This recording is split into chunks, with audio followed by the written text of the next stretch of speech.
प्यारे विद्यार्थियों नमस्कार। स्वागत है आप सभी का आपके अपने YouTube चैनल आरपी स्टडी में। तो जो भी विद्यार्थी राजस्थान चतुर्थ श्रेणी की तैयारी कर रहा है दोस्तों, राजस्थान चतुर्थ श्रेणी कर्मचारी की तैयारी करने वाले सभी साथियों के लिए दोस्तों आपका पूरा का पूरा मॉडल पेपर आपके सामने आ चुका है कि आपके परीक्षा में कैसा पेपर आएगा। बिल्कुल यहाँ पर आपका क्या रहेगा, पूरा का पूरा दोस्तों हूबहू एग्जाम है जैसा का जैसा पेपर आएगा वैसे का वैसा पेपर करवाया जाएगा यहाँ पर। तो इस क्लास को आप ध्यान से पूरा देख लेना दोस्तों, और लास्ट में कमेंट कर देना कि अगर आपका आज एग्जाम हो जाता है ना तो आपके 4th ग्रेड में कितने नंबर आते हैं दोस्तों। बिल्कुल ऐसा का ऐसा पेपर आएगा आपके एग्जाम में। यहाँ पर आपको राजस्थान जीके पढ़ाया जाएगा, हिंदी पढ़ाई जाएगी, बिल्कुल आपको यहाँ पर कंप्यूटर पढ़ाया जाएगा, मतलब कंप्लीट आपका क्या रहेगा, साइंस वगैरह सब विषय आपके रहने वाले हैं।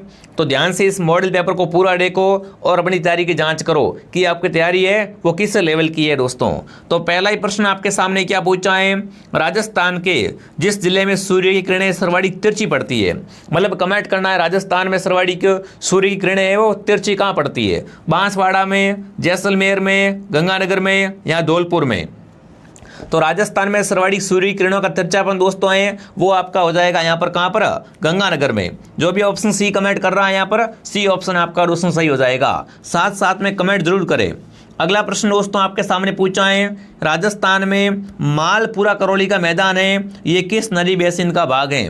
चंबल का भाग है क्या दोस्तों आपका, लूणी का भाग है, बनास बेसिन का भाग, यमुना बेसिन का भाग। कमेंट करेंगे भाई, राजस्थान में मालपुरा करौली का मैदान किस नदी बेसिन का भाग है। तो ये दोस्तों बनास बेसिन का भाग है, ठीक है ना।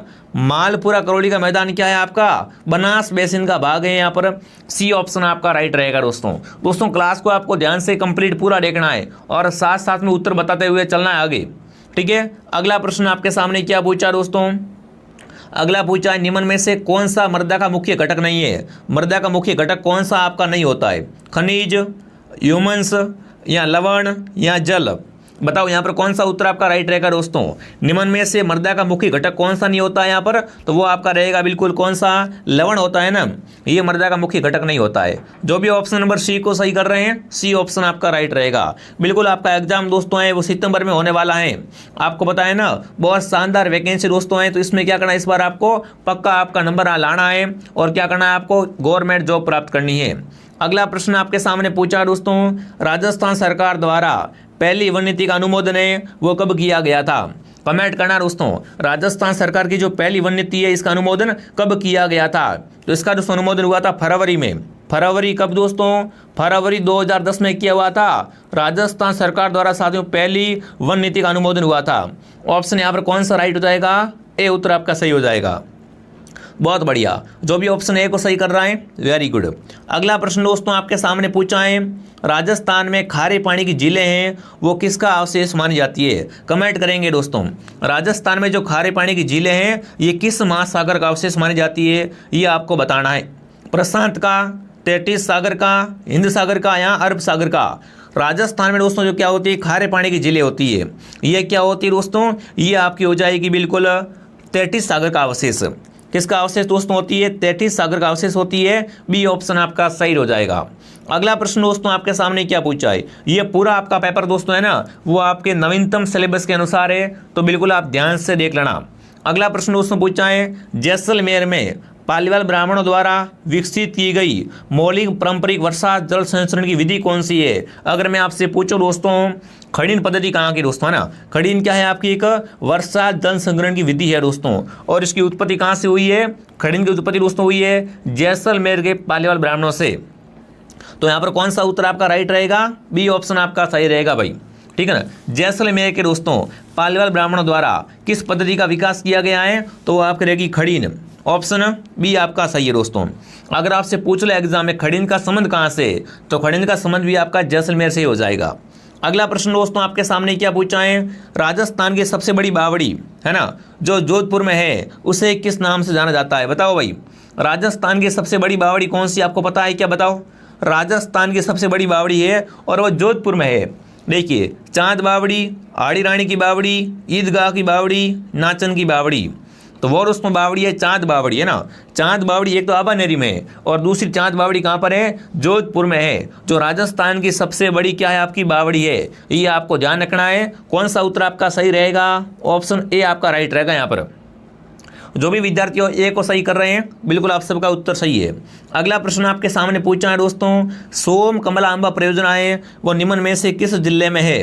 डूंगरपुर में है क्या, आपके बांसवाड़ा में, उदयपुर में या चित्तौड़गढ़ में? अरे सोम कमला अंबा परियोजना है ये राजस्थान के कौन से जिले में हो जाएगी विद्यार्थियों?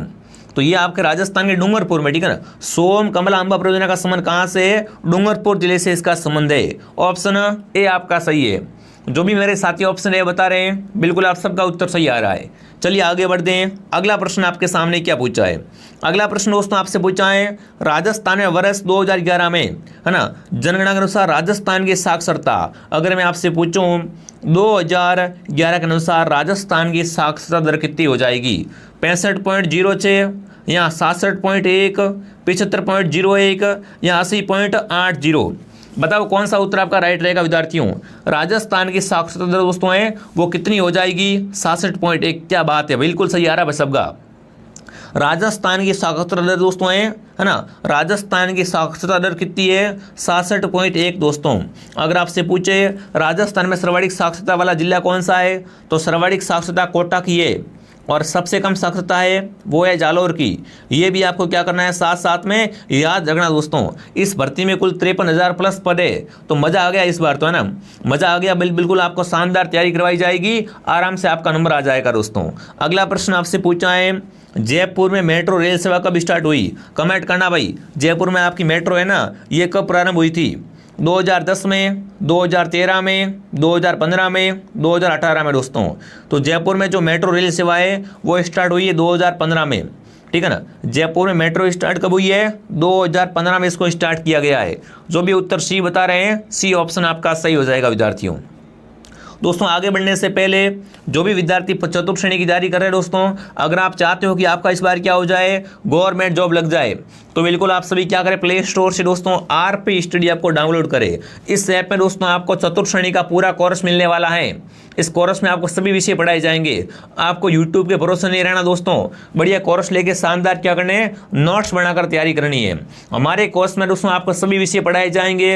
हर क्लास के बाद आपको पीडीएफ मिल जाएगी बढ़िया तरीके से, और आपको 4th ग्रेड की है वो शानदार तैयारी करवाई जाएगी। अगर ये कोर्स आप इतना पढ़ लेते हो तो आपकी गवर्नमेंट जॉब अच्छे तरीके से मिल जाएगी और आपको अच्छा खासा पद भी मिल जाएगा, ठीक है। तो फटाफट इसको ज्वाइन करो दोस्तों। अगर आपके पास फोन पे नहीं है, फोन पे किसी और पेमेंट मोबाइल से करना है, तो देखो नंबर दिया गया है, इस हेल्पलाइन नंबर पे आप क्या करें दोस्तों, कॉल या मैसेज करें कि सर मेरे को कोर्स लेना, कैसे लूँ या पेमेंट कैसे करूँ। फटाफट इस दोस्तों नंबर पे कॉल करके क्या करें, अभी आप 4th ग्रेड कोर्स को ज्वाइन करें। चलिए विद्यार्थियों आगे बढ़ते हैं। अगला सवाल आपके सामने क्या पूछा है? अगला पूछा है दोस्तों आपसे, राजस्थान का प्रथम अकाल राहत कार्य किस जिले में प्रारंभ हुआ था और इसका निर्माण किसने करवाया था? राजस्थान का पहला विद्यार्थियों अकाल राहत कार्यक्रम है, ये किस जिले से स्टार्ट हुआ था और इसका निर्माण है ना वो किसने करवाया था विद्यार्थियों? तो बिल्कुल आपका वो रहेगा राजसमंद में दोस्तों ना। राजस्थान का पहला अकाल राहत कार्य है वो राजसमंद से स्टार्ट हुआ था, और इसका निर्माण अगर आपसे पूछे किसने करवाया था या कहाँ पर हुआ था, तो राजसमंद जेल में हुआ था। बी ऑप्शन आपका क्या हो जाएगा, यहाँ पर सही हो जाएगा विद्यार्थियों। अगला प्रश्न दोस्तों आपके सामने पूछा है, मेवाड़ के किस महाराणा ने दोस्तों अजमेर दरगाह के लिए 4 गांव अनुदान किए थे? बताओ भाई, मेवाड़ का दोस्तों ऐसा कौन सा महाराणा था जिसने अजमेर में दरगाह के लिए क्या किए थे? 4 गांव अनुदान किए थे। संग्राम सिंह, जगत सिंह द्वितीय, फतेह सिंह, अमर सिंह द्वितीय। तो यहाँ पर आपका उत्तर रहेगा फतेह सिंह, नहीं क्या रहेगा, जगत सिंह द्वितीय दोस्तों। इन्होंने क्या किया था दोस्तों, अजमेर दरगाह के लिए 5 या 4 गांव, बिल्कुल 4 गांव का क्या किया था, अनुदान किया था। ऑप्शन बी आपका सही है भाई। जो भी ऑप्शन बी कमेंट कर रहे हैं बहुत बढ़िया। अगला प्रश्न दोस्तों आपके सामने क्या पूछा है? अगला प्रश्न आपके सामने आ चुका है, निम्न में से आमेर के किस शासक ने सर्वप्रथम मुगलों के साथ में संधि की थी? बताओ, बात करो आमेर की दोस्तों। राजस्थान में आमेर का ऐसा कौन सा शासक था दोस्तों जिसने क्या किया था, सबसे पहले मुगलों के साथ में संधि कर ली थी? ईश्वरी सिंह, भगवान दास, मान सिंह या बारमल? तो बिल्कुल आपका क्या हो जाएगा, बारमल ऑप्शन आपका राइट हो जाएगा दोस्तों। इन्होंने क्या कर दिया था, मुगलों के साथ में समझौता कर दिया था, संधि कर ली थी दोस्तों। ऑप्शन डी आपका सही रहेगा। अगला प्रश्न दोस्तों आपके सामने क्या पूछा है, अंग्रेजों के साथ संधि करने वाला राजस्थान का प्रथम राज्य कौन सा है? अगर मैं आपसे पूछूं ऑल ओवर राजस्थान में, है ना, अंग्रेजों के साथ में सबसे पहले संधि किसने की थी दोस्तों? भरतपुर ने, कोटा ने, बूंदी ने या अलवर ने? तो बिल्कुल आपका उत्तर आ जाएगा यहाँ पर भरतपुर दोस्तों। भरतपुर ने क्या किया था, सबसे पहले अंग्रेजों के साथ में हाथ मिला लिया था। ऑप्शन यहाँ पर क्या हो जाएगा, ए राइट हो जाएगा। वेरी गुड, चलिए आगे बढ़ते हैं। अगला प्रश्न दोस्तों आपके सामने क्या पूछा है, कोटा में ना, राजस्थान के दोस्तों कोटा में विद्रोह के समय यहाँ का नेता कौन था। आपसे पूछा है दोस्तों कि राजस्थान में जो क्या हो रही थी, 1857 का स्वतंत्रता संग्राम हो रहा था, उसमें कोटा का दोस्तों नेता कौन था। बिल्कुल आपके सामने आ चुका है। तो यहाँ पर सीधा उत्तर क्या रहेगा, जयदयाल या मेहराब खान। ये क्या थे, आपके यहाँ पर कोटा में नेतृत्व कर रहे थे। ऑप्शन डी आपका सही है। जो भी विद्यार्थी ऑप्शन डी को सही कर रहा है, बहुत ही बढ़िया। अगला प्रश्न दोस्तों आपके सामने आ चुका है, बेंगू का आंदोलन दोस्तों, कौन सा आंदोलन, बेंगू किसान आंदोलन दोस्तों, इसका नेतृत्व किसने किया था। विजय सिंह पथिक ने किया था दोस्तों, जयनारायण व्यास ने, गोकुल भाई भट्ट ने, राम नारायण चौधरी ने दोस्तों। तो आप सबको पता है दोस्तों कौन सा आपका आंदोलन है, यहाँ पर है बेंगू आंदोलन, और इसका नेता कौन था, राम नारायण चौधरी। इन्होंने इसका क्या किया था दोस्तों, नेतृत्व किया था, बिल्कुल लीडरशिप की थी। तो जो भी ऑप्शन डी कमेंट कर रहा है, डी ऑप्शन आपका सही हो जाएगा दोस्तों। जिसने भी क्लास को लाइक नहीं किया दोस्तों, क्लास को लाइक एंड सब्सक्राइब करें। यहाँ पर आपको 4th ग्रेड की संपूर्ण तैयारी करवाई जाएगी बिल्कुल। तो फटाफट आपको क्या करना है, सब्सक्राइब कर लेना है, और जो क्लास से आती है उन क्लास को डेली आपको ज्वाइन करना है। शाम को 9 बजे हमारी जीके की क्लास आती है, तो शाम को 9 बजे वाली लाइव क्लास आपको डेली ज्वाइन करनी दोस्तों। अगला प्रश्न पूछा है, वह समिति दोस्तों जिसने जयपुर को राजस्थान की राजधानी बनाने में सिफारिश की थी। बताओ भाई, वह समिति कौन सी दोस्तों हो जाएगी, जिसने क्या किया था, जयपुर को राजस्थान की राजधानी बनाने की सिफारिश की थी। शंकर राव समिति, सत्यनारायण राव समिति, वीपी मेमन समिति या के मुंशी समिति दोस्तों। तो वो समिति है, वो है सत्यनारायण, कौन से दोस्तों, सत्यनारायण राव समिति। इसने दोस्तों क्या किया था, जयपुर को राजधानी बनाने में बिल्कुल सिफारिश की थी। ऑप्शन क्या हो जाएगा उत्तर यहाँ पर, बी ऑप्शन आपका सही हो जाएगा। अगला प्रश्न दोस्तों आपके सामने क्या पूछा है, महात्मा गांधी के 5वें पुत्र बिल्कुल किसे कहा जाता है। बताओ भाई, महात्मा गांधी का पुत्र है, ये उपनाम किसका हो जाएगा, भोगीलाल पांड्या, जमनालाल बजाज, गोविंद गिरी, हरिभाऊ उपाध्याय। बताओ, महात्मा गांधी के 5वें पुत्र कौन दोस्तों कहलाते हैं, वो है आपके जमनालाल बजाज। कौन सा उत्तर आपका सही रहेगा, यहाँ पर बी ऑप्शन आपका सही हो जाएगा। अगला प्रश्न दोस्तों पूछा है, वीर विनोद ग्रंथ का प्रणेता कौन था। कौन सा ग्रंथ है दोस्तों आपका, वीर विनोद ग्रंथ। श्यामल दास, सूर्यमल मिश्र, दयाल दास, गोपीनाथ शर्मा। तो आपको पता है दोस्तों वीर विनोद किसने लिखा था, ये लिखा था कविवर श्यामल दास ने दोस्तों। ऑप्शन कौन सा आपका सही है, यहाँ पर ऑप्शन ए आपका सही हो जाएगा। अगला प्रश्न दोस्तों आपके सामने पूछा है, देखिए क्या पूछा है, थमडियो, तेडियो, आड़, ठुस्सी नाम का आभूषण कहाँ पहनते।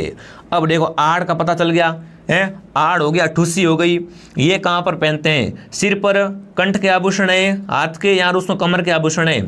तो दोस्तों ये सब क्या है, आपके कंठ के आभूषण होते हैं विद्यार्थियों, कहाँ पहनते हैं, कंठ पे पहनते हैं। बी ऑप्शन आपका सही हो जाएगा। जो भी साथी भी कमेंट कर रहा है, बहुत बढ़िया। अगला प्रश्न आपके सामने क्या पूछा है, अगला पूछा दोस्तों, भारतीय डाक विभाग ने विद्यार्थियों किस लोक देवता की फड़ पर डाक टिकट जारी किया था। बाबूजी, देवनारायण जी, रामदेव जी, तेजा जी दोस्तों।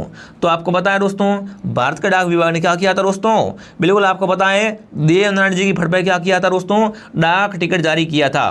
कौन सा उत्तर आपका राइट रहेगा, यहाँ पर बी ऑप्शन आपका राइट रहेगा दोस्तों। अगर आपसे पूछे देवनारायण जी का मुख्य मंदिर कहाँ बना हुआ है, तो इनका मुख्य मंदिर दोस्तों बना हुआ है आसीद भीलवाड़ा में। आसीद भीलवाड़ा में क्या बना हुआ है, इनका मुख्य मंदिर बना हुआ है। ये भी आपको क्या करना है, साथ साथ में याद कर लेना है। अगला पूछा है, राजस्थान में 13 पंथ के प्रवर्तक कौन रहे। बताओ भाई, राजस्थान में 13 पंथ के प्रवर्तक रहे हैं, वो आपको बताना कौन रहे दोस्तों। तो बिल्कुल आपका उत्तर आ चुका है कि राजस्थान में विद्यार्थियों 13 पंथ के प्रवर्तक रहे हैं, वो आपके भीखंड जी रहे। कौन रहे, भीखंड जी। अगला प्रश्न आपके सामने क्या पूछा है, अगला पूछा है, प्रसिद्ध घोटिया आंबा का मेला है वो राजस्थान के किस जिले में बढ़ता है। बताओ भाई, राजस्थान में घोटिया आंबा का मेला बाड़मेर, सिरोही, सवाई माधोपुर, बांसवाड़ा। तो राजस्थान में साथियों घोटिया आंबा का मेला बढ़ता है, ये मेला बढ़ता है बांसवाड़ा में, ठीक है ना। घोटिया आंबा का मेला कहाँ बढ़ता है, बांसवाड़ा में बढ़ता है। अगला प्रश्न दोस्तों आपके सामने पूछा है, गणगौर का त्यौहार कितनी अवधि तक मनाते हैं। अगर आपसे पूछे गणगौर दोस्तों है ना, गणगौर किस महीने में मनाते हैं, तो गणगौर आता है चैत्र के महीने में, ठीक है। अब कमेंट करेंगे गणगौर कितने दिन मनाया जाता है दोस्तों। तो गणगौर का त्यौहार होता है, उससे साथियों अगर आपसे पूछे कितने दिन मनाते हैं, तो आप सबका उत्तर आ चुका है कि गणगौर की अवधि होती है 18 दिन। कितने दिन मनाते हैं? 18 दिन क्या करते हैं? गणगौर को मनाते हैं। सी ऑप्शन आपका सही है। अगला प्रश्न दोस्तों पूछा, बादला क्या है? ग्रामीण भाषा है क्या? बिल्कुल नहीं है दोस्तों। प्लास्टिक से निर्मित बोतल है? बिल्कुल नहीं दोस्तों। जिंक की बोतल है? बिल्कुल राइट बात है दोस्तों। बादला क्या है आपका? जिंक से निर्मित पानी की बोतल दोस्तों है, वाटर बोतल है, ठीक है ना। बिल्कुल। ये कहाँ का है? बादला आपका जोधपुर का प्रसिद्ध दोस्तों है। बादला कहाँ का प्रसिद्ध है दोस्तों? आपका जोधपुर का प्रसिद्ध दोस्तों। हूबहू आपके एग्जाम में इसी टाइप से क्वेश्चन आएंगे। अगर आपको ये सारे क्वेश्चन आ रहे हैं तो बिल्कुल आपकी तैयारी बहुत ही बढ़िया है, ठीक है ना। आपका इस बार नंबर आ जाएगा और इस बार अपने गवर्नमेंट जॉब का सपना है वो साकार हो जाएगा। अगला प्रश्न दोस्तों आपके सामने क्या पूछा है? देखिए दोस्तों, ये महल मानव नहीं प्रेतों द्वारा बनाए गए लगते हैं। ये कथन दोस्तों रूडा किपलिंग द्वारा किस दुर्ग के बारे में कहा गया था? ये महल क्या है दोस्तों? किसी मनुष्य ने नहीं बनाए, किसने बनाए हैं? प्रेतों ने बनाए। ये कथन दोस्तों रूडा किपलिंग ने किस दुर्ग के बारे में कहा था? तारागढ़ के बारे में कहा था क्या? बूंदी दुर्ग के बारे में कहा था? जूनागढ़ के बारे में कहा था या लोहागढ़ के बारे में कहा था? तो वो आपका दुर्ग है दोस्तों, बूंदी का दुर्ग। इसके बारे में कहा था कि इसका निर्माण किसने करवाया है? प्रेतों ने इसका निर्माण किया हुआ ऐसा लग रहा है। तो बी ऑप्शन आपका सही हो जाएगा। अगला प्रश्न आपके सामने क्या पूछा है दोस्तों? कीराडू का सोमेश्वर मंदिर दोस्तों है सोलंकी शैली का है, भूमि शैली का, कछपाट शैली का या गुजर प्रत्यार शैली का? बताओ भाई। कीराडू का सोमेश्वर मंदिर दोस्तों है, ये आपका हो जाएगा गुजर प्रत्यार शैली का। जो भी उत्तर डी को सही कर रहा है यहाँ पर, डी ऑप्शन आपका क्या हो जाएगा? सही हो जाएगा साथियों। अगला प्रश्न आपके सामने पूछा है, क्या पूछा है दोस्तों? राजस्थान के वे राज्यपाल जिनका क्या हो गया दोस्तों? जिनका कार्यकाल में क्या हो गया? निधन हो गया था। बताओ भाई। बिल्कुल, काम करते करते उनकी मृत्यु हो गई थी विद्यार्थियों। तो वो कौन कौन से दोस्तों हैं? SK सिंह है, बिल्कुल है, प्रभा राव भी है, निर्मल चंद जैन भी है और दरबारा सिंह भी है। मतलब दोस्तों ये चारों के चारों क्या इनकी मृत्यु हुई है? वो क्या हुई है दोस्तों? बिल्कुल कार्यकाल के दौरान ही हुई है। तो ऑप्शन हो जाएगा सी उत्तर। क्या होगा उत्तर यहाँ पर? सी ऑप्शन आपका सही हो जाएगा दोस्तों। अगला प्रश्न आपके सामने पूछा दोस्तों, राजस्थान के प्रशासन तंत्र में सर्वोच्च स्तर पर कौन निकाय है? यहाँ पर बताना आपको है ना, राज्य का जो प्रशासन तंत्र होता है ना उसके सर्वोच्च स्तर मतलब सबसे ऊपरले स्तर पर कौन सा निकाय होता है दोस्तों? राज्यपाल कार्यालय, मंत्रीगण, शासन सचिवालय जयपुर या संभागीय मुख्यालय? फटाफट कमेंट करेंगे। तो यहाँ पर आपका उत्तर रहेगा शासन सचिवालय जयपुर। यह क्या होता है? आपकी सर्वोच्च निकाय पे होता है। अगला प्रश्न आपके सामने पूछा है साथियों, राज्य के मुख्य सूचना आयुक्त की नियुक्ति कौन करता है? मुख्य सचिव, मुख्यमंत्री, राष्ट्रपति या राज्यपाल? तो इसकी नियुक्ति करता है राज्यपाल। कौन करता है दोस्तों? राज्यपाल इसकी नियुक्ति करता है। अब अपन क्या पढ़ेंगे दोस्तों? अब अपन क्या पढ़ेंगे दोस्तों? बिल्कुल यहाँ पर आपका हिंदी का सवाल आ चुका है। देखो, राजस्थान जीके भी पढ़ने वाले, हिंदी पढ़ेंगे, साइंस भी पढ़ेंगे और कंप्यूटर भी पढ़ने वाले हैं। तो ध्यान से देखो इस क्लास को पूरा का पूरा। तो उसमें कहा गया है कि आपके बारे में कल कोई कुछ कह रहा था, इस वाक्य में निम्न में से किन किन सर्वनामों का प्रयोग हुआ है? आपके बारे में क्या है दोस्तों? बिल्कुल कल कोई कह रहा था दोस्तों, इस वाक्य में कौन कौन से सर्वनाम आए दोस्तों? तो इसमें क्या है? अनिश्चयवाचक क्या है आपका? मध्यम पुरुष का सर्वनाम है। बिल्कुल कोई कह रहा था, अनिश्चयवाचक है दोस्तों। क्या हो जाएगा उत्तर? आपका ऑप्शन ए आपका राइट हो जाएगा। अगला प्रश्न आपके सामने क्या पूछा दोस्तों? देखिए दोस्तों, उसका सोबस कारक रूप बहुत से आवरणों के भीतर ढक गया। वाक्य में बहुत शब्द में कौन सा दोस्तों बताना है ना? बहुत शब्द दोस्तों है, ये कैसा शब्द है आपका? देखिए, निश्चित परिणाम विशेषण है, संकेतवाचक है, अनिश्चित परिणामवाचक है या संख्यावाचक है दोस्तों? तो बहुत क्या होता है? अरे बहुत क्या होता है दोस्तों? आपका अनिश्चित परिणामवाचक विशेषण आपका हो जाएगा। जो भी सी को सही कर रहा है, सी ऑप्शन आपका सही है दोस्तों। आपके हिंदी में इसी टाइप से क्वेश्चन आएंगे। अगला प्रश्न पूछा है दोस्तों, निम्नलिखित में से प्रेरणार्थक क्रिया का उदाहरण है। इनमें से दोस्तों कौन सा क्या है आपका? प्रेरणार्थक क्रिया का उदाहरण है। देना, सुनना, समझना और पढ़वाना। तो पढ़वाना क्या है आपका? प्रेरणार्थक क्रिया है। बिल्कुल मोटिवेट कर रहे हैं, पढ़वा रहे हैं उसको, तो ये क्या हो जाएगी? यहाँ पर प्रेरणार्थक क्रिया हो रही है। अगला प्रश्न आपके सामने क्या पूछा है दोस्तों? निम्नलिखित में से तद्भव शब्द का उदाहरण है। तद्भव कौन सा है? तपस्वी, चैत्र, छत्र, अद्रक। तो अद्रक क्या है आपका? यहाँ पर तद्भव शब्द है भाई। अद्रक क्या है आपका? तद्भव शब्द हो जाएगा। अगला प्रश्न पूछा है कि किस शब्द की संधि सही नहीं है? देखिए, परिजन ईसा, परीक्षा, अभिधनिष्ठ, अभिष्ट, वसुधा एव, वसुदेव, वीप धन आप्त, व्याप्त। तो कमेंट करना यहाँ पर कौन सी संधि सही नहीं की गई है दोस्तों? तो अभिष्ट की संधि है वो यहाँ पर क्या है आपकी, सही से नहीं की गई अभिष्ट। बिल्कुल जो भी ऑप्शन बी को सही कर रहा है यहाँ पर बी ऑप्शन दोस्तों सही हो जाएगा। ठीक है, अगला प्रश्न आपके सामने। अगर आपको थ्योरी पढ़नी है दोस्तों तो मैं आपको कह चुका हूँ, आप प्ले स्टोर से RPSTD ऐप को डाउनलोड करें। इस ऐप में आपको बिल्कुल 4th ग्रेड का पूरा कोर्स मिल जाएगा, जिससे घर बैठे शानदार तैयारी करोगे और आपको क्या मिल जाएगी, अच्छे स्तर की नौकरी मिल जाएगी। तो फटाफट आप ऐप को डाउनलोड करें। और अगर आपके पास फ़ोन पे नहीं, अभी देखो स्पेशल ऑफर चल रहा है कोर्स में, ये पूरा कोर्स आपको मिलेगा ओनली पर 499 रुपये में। अगर आपके पास फ़ोन पे नहीं है, फ़ोन पे किसी और से करना है तो दिए गए नंबर पे कॉल करें। अगला प्रश्न दोस्तों आपके सामने, किस शब्द के समूह में सभी आज्ञा पर्यायवाची है? बताओ भाई, आज्ञा पर्यायवाची है वो किस किस में हो जाएंगे? अनल बिल्कुल आग का पर्यायवाची होता है, ज्वाला और धन बिल्कुल तीनों ही क्या है यार दोस्तों आपके यहाँ पर आज्ञा पर्यायवाची शब्द है। तीनों ही क्या है यहाँ पर आपके आज्ञा पर्यायवाची है। अगला प्रश्न पूछा है दोस्तों, इनमें से किस विकल्प में सभी शब्द शुद्ध है ना? सभी शब्द शुद्ध है वो किस दोस्तों विकल्प में हो जाएंगे?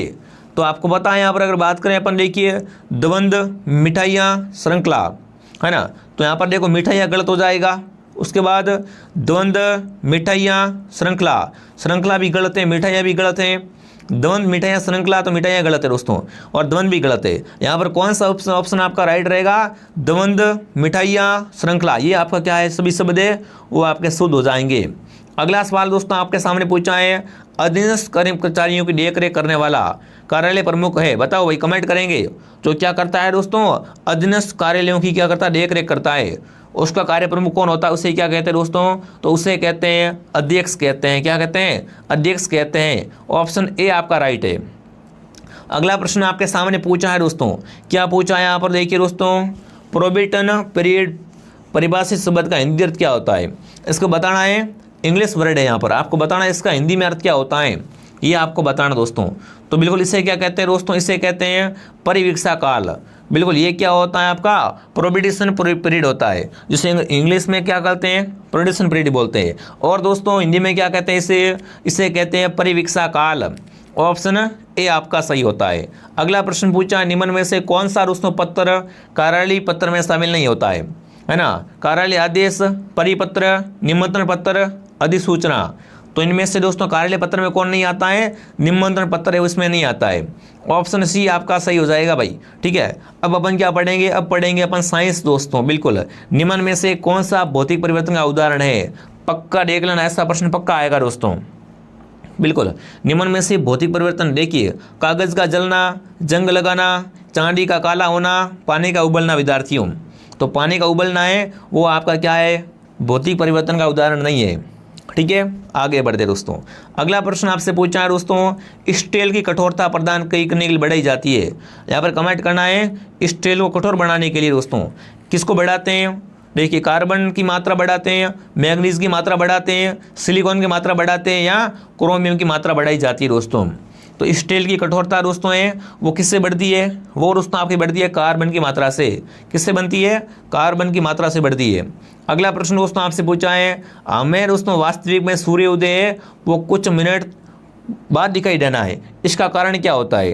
प्रकाश का प्रकीर्णन होना, प्रकाश का पूर्ण आंतरिक परावर्तन होना, प्रकाश का विवर्तन होना, या प्रकाश का अपवर्तन होना। दोस्तों आपको पता है सूर्य दोस्तों उदय होने के बाद हमें बाद में दिखाई देता है, इसका मुख्य कारण क्या है? प्रकाश का अपवर्तन होना। यहाँ पर क्या हो रहा है? प्रकाश का अपवर्तन हो रहा है भाई। ठीक है ना। अगला प्रश्न दोस्तों पूछा है, दूरदृष्टि दोष निवारण के लिए कौन सा लेंस काम में लेते हैं? अवतल लेंस, उत्तल लेंस, या दोस्तों अवतल दर्पण। बताओ कौन सा दोष है दूरदृष्टि दोष दोस्तों है? तो अपन क्या करेंगे यहाँ पर? उत्तल लेंस का उपयोग करेंगे। ठीक है। अगला प्रश्न आपके सामने पूछा है, आधुनिक आनुवंशिकी का जनक किसे कहा जाता है? इंपॉर्टेंट क्वेश्चन है, समझ लो, छप गया एग्जाम में। आनुवंशिकी का जनक दोस्तों है वो आपका कौन हो जाएगा? फटाफट कमेंट करेंगे दोस्तों। आधुनिक पूछा है, सिंपल नहीं पूछा है, आपसे पूछा है आधुनिक आनुवंशिकी का जनक, तो क्या आएगा? तो आएगा वाटसन। अगर आपसे सीधा पूछ लेता तो आपको पता है मेंडल आ जाता। ठीक है ना। यहाँ पर क्या पूछा है? आधुनिक आनुवंशिकी का जनक है वो आपका हो जाएगा वाटसन। ठीक है, आगे बढ़ते दोस्तों। आगे नाम आधुनिक आ गया ना, तो आपको ध्यान रखना दोस्तों। अगला प्रश्न है, मनुष्य में हीमोग्लोबिन पाया जाता है। मनुष्य में साथ हीमोग्लोबिन है वो कहाँ पर पाया जाता है? ये दोस्तों आपका आरबीसी में पाया जाता है, लाल रक्त कणिकाओं में पाया जाता है। अगला प्रश्न आपके सामने पूछा दोस्तों, रक्त का थक्का बनने के लिए किस विटामिन की आवश्यकता होती है ना? रक्त का थक्का बनता है ना, वो किस विटामिन से बनता है, वो आपको क्या करना है, यहाँ पर कमेंट करके बताना है। तो विटामिन के से क्या होता है? रक्त का थक्का बनता है, ठीक है ना। ए से रतौंधी, बी से बेरी, सी से स्कारवी है, हाँ। तो यहाँ पर आपको बताना है कि रक्त का थक्का किससे बनता है? विटामिन के से बनता है। अगला प्रश्न दोस्तों पूछा है, ध्वनि और संगीत सुनने, ये तो स्पीकर होता है। आप देखो, ध्वनि और संगीत सुनने के लिए कौन सा स्पीकर होता है दोस्तों? वो स्पीकर होता है बिल्कुल आपका आउटपुट। कौन सा? आउटपुट होता है। इनपुट में तो क्या है, अंदर जाता है, बिल्कुल आउटपुट में ध्वनि बाहर आती है। अगला प्रश्न आपके सामने क्या पूछा है? अगला पूछा दोस्तों, आपके कंप्यूटर के संसाधनों में प्रबंधन के लिए जिम्मेदार होता है। आपके कंप्यूटर में क्या होता है? संसाधनों के प्रबंधन है वो कौन करता है, वो आपको बताना दोस्तों। तो वो कौन करता है? वो करता है ऑपरेटिंग सिस्टम करता है। कौन करता है? ऑपरेटिंग सिस्टम इसका जिम्मेदार होता है। अगला प्रश्न दोस्तों पूछा है, माइक्रोसॉफ्ट वर्ड 2007 में फॉर्मेटिंग टूल बार के फॉन्ट साइज, टूल बॉक्स में फॉन्ट साइज का छोटा, सबसे छोटा साइज है वो कौन सा होता है? देखो, सबसे छोटे से छोटी साइज होती है दोस्तों इसमें, वो होती है 8 और 72। ऑप्शन क्या हो जाएगा? ऑप्शन ए आपका राइट हो जाएगा विद्यार्थियों। टूल बॉक्स में कौन सी होती है? तो 8 से 72, बिल्कुल आपका क्या हो जाएगा? ऑप्शन ए दोस्तों आपका यहाँ पर सही हो जाएगा। ठीक है, तो बिल्कुल आप कमेंट करें इस मॉडल पेपर से कितने क्वेश्चन दोस्तों आपके राइट हुए, कैसी आपकी तैयारी दोस्तों है। बिल्कुल मुझे उम्मीद आस्था कि आपको क्लास पसंद आई होगी दोस्तों। क्लास पसंद आए तो क्लास को लाइक एंड सब्सक्राइब करें विद्यार्थियों। और जिसने भी कोर्स ज्वाइन नहीं किया विद्यार्थियों, आपको यूट्यूब पे भरोसा नहीं रहना है। कोर्स में थ्योरी पढ़ाई जा रही है, नोट्स लिखवाए जा रहे हैं, वो पढ़ो और शानदार तैयारी करो। बिल्कुल इसमें भीड़ बहुत ज़्यादा है, आपको पता है 25 लाख के आसपास फॉर्म भरे गए हैं। ठीक है, तो बढ़िया तैयारी करनी पड़ेगी, तभी आपका नंबर आ पाएगा। ठीक है, तो आरपी स्टडी आपको डाउनलोड करके आज ही कोर्स ज्वाइन कर लो। मैं आपको मिलता हूँ नेक्स्ट क्लास में दोस्तों। जय हिंद, जय भारत।